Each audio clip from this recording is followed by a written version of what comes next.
Playing jungle in ranked. Playing as a jungler is the most fun you'll ever have in this game. Why, I hear you ask? 3 words. Drive-by smiting. You can do it to Dragon, Baron, Red buff, Blue buff, Lisa's child, Malzhar's dog, Yorick's uncle. Just kidding, nobody can target Yorick's shitty ghouls. So forget everything I've taught you in the past, my young Padawan. Because you're in higher education now.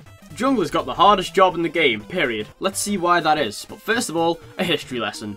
Way back in Season 2, when most of you were still drawing on your walls with crayons, Morello and Freak decided, whilst in the jacuzzi being filleted by Kiori, that they're going to enter the 3rd season of LoL by doubling the jungle camp's health. This crippled jungling at the start of the 3rd season for many champions, and it really narrowed the pool of who you could pick, and they also shat on Heart of Gold. I mean, come on, man. We're only now getting the treatment we deserve with sexy items like Quillcoat. Quillcoat is just amazing, take note, guys. But there's still plenty of problems out there that you, the poor, innocent, defenseless jungler, must face every day as a result of the 9 other wretched bastards in your game.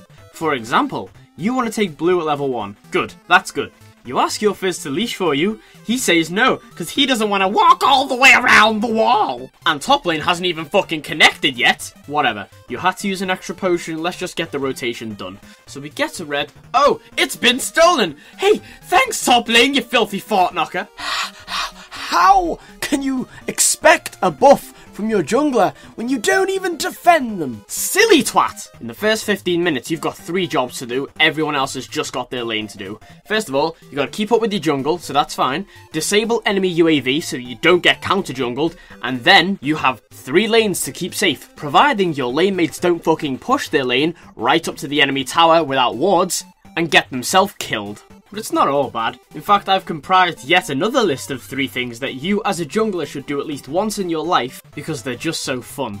First of all, smite a Zac to finish him off in blob form. There is no greater disrespect in this game. Drive-by smiting, I touched on this earlier, but it still belongs in the list.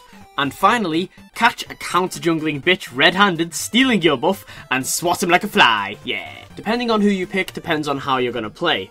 You can be a greasy slimy little shit who picks Shaco and has a great early game, you can be Vi and ruin people's assholes mid-game, or you can be Kha'Zix and they won't even have a late game. Something that bothers me though is that people often say that warding wars are something that only supports participate in, but junglers have just as much as a contribution to this as supports. For example, how many times have you stabbed a pink into the Baron only to have it pissed away 10 seconds later by roaming fucking mid? Or, how many times have you gone to gank a lane and the enemy jungler awkwardly turns up at the same time and you're like, hey, oh, would you look at the time I best be going, and then you turn around and roaming fucking mid is there! Roaming mid! It's like jungle, but for twats!